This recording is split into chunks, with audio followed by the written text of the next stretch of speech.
Friends, कैसे हैं आप सब। मैं अमृता गुप्ता आपका स्वागत करती हूँ आपके अपने YouTube channel Gurukul technical classes में एक कदम लक्ष्य की ओर। जैसे कि मैं आपको बता रही हूँ, मैंने आपको पता है मैं आपको हिंदी पढ़ा रही हूँ। मैं आज बताने वाली हूँ हिंदी की शुरुआत कैसे हुई, इसकी उत्पत्ति हुई कैसे हुई, कैसे हम हिंदी के मीठे संस्कृत था वर्ड स्वागतम उससे स्वागत में आ गए, कैसे हमने कपोत को कपोत बोलना सीखा है। तो आज देखिए यह सफर उल्लू से उल्लू तक का।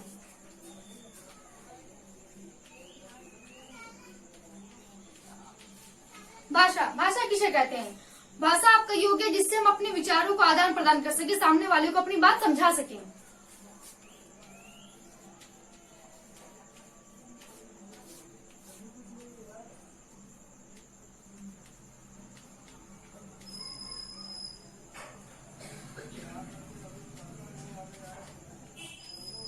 जब हमारे आचार विचार का आदान प्रदान होता है, सामने वाले को अपनी बात समझाते हैं, उसे हम भाषा कहते हैं।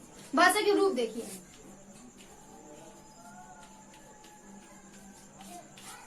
पहला हो गया इशारे।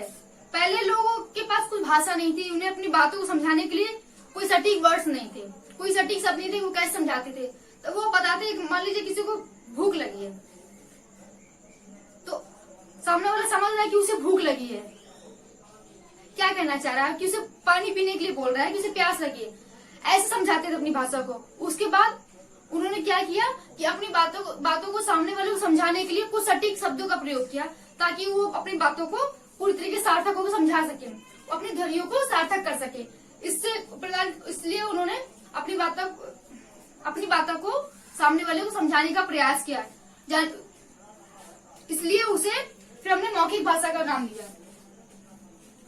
आप इसे एक मतलब की परिभाषा ये भी दे सकते हैं कि अपनी भाषा को सामने वाले को समझाने के लिए जिस सार्थक शब्द का प्रयोग किया, जिस सार्थक भाषा का प्रयोग किया गया, उसे हम मौखिक भाषा बोलते हैं।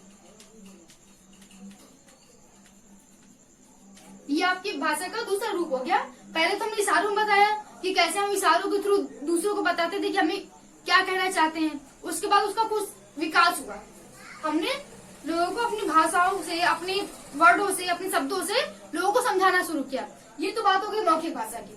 उसके बाद जो हमारे पुराने पूर्वज थे, वो चाहते थे कि जो उन्होंने अपनी भाषाओं को समझना सीखा है, आपस में आदान प्रदान करना सीखा, वो अपनी आगे वाली पीढ़ी तक कैसे पहुंचाएं, ताकि वो भी उनकी बातों को समझे कि उन्होंने पहले क्या बोलते थे, कैसे बात करते थे। तो उन्होंने क्या किया, पत्थरों पर, शिलाओं पर लिखना शुरू किया। शिलाओं पे लिखते थे, जो कांसे की प्लेट्स होती है उस पे लिखते थे, पत्तों पर लिखना शुरू किया, ताकि उनकी जो आदान प्रदान, जो उनके विचार है, उनकी अगली पीढ़ियों तक जाए। ठीक है, इससे हमारी तीसरी भाषा का रूप उत्पन्न हुआ, हमारी तीसरी भाषा का जन्म हुआ, जिसे कहते हैं लिखित भाषा। मान्य है दो ही रूप है भाषा के, लिखित और मौखिक। मौखिक भाषा,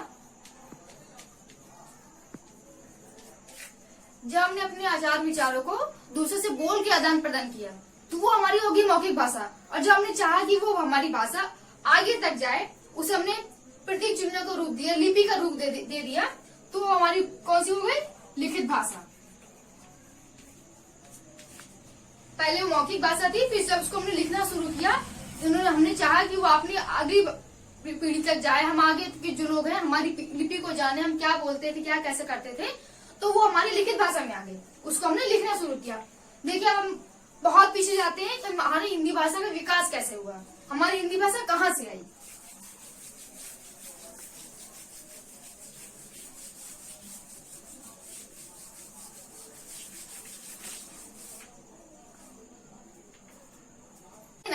तो उसमें से कुछ लोग हमारे यूरोप गए, यूरोप जर्मनी गए, और जो कुछ लोग गए वो ईरान गए, ईरान से पंजाब और भारत। तो वहां से जो भाषा हमारी निकल के आई, हिंदी भाषा, वो हमारी भारतीय भाषा निकल के आई। कुछ लोग भारत के आए और कुछ लोग यूरोप के आए, तो हमारी भाषा कौन सी बन गई, भारतीय भाषा।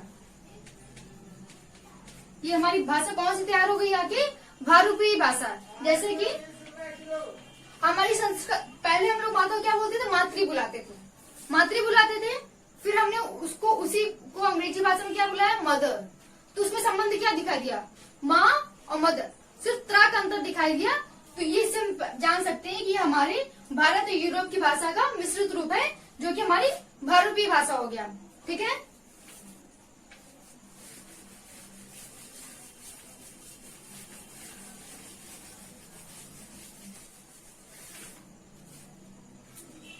हमारी भाषा ये भारत में आई कैसे, बहुरूपी भाषा, देखिए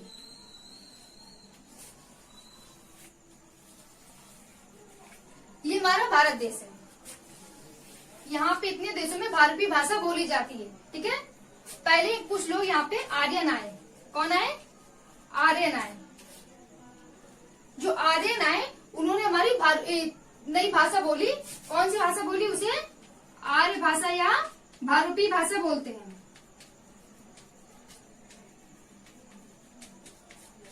जो ये आर्यन आए उन्होंने जो हमारी भाषा का उत्पत्ति की, कौन सी भाषा उत्पत्ति की, भारतीय भाषा या फिर आर्य भाषा की उत्पत्ति की।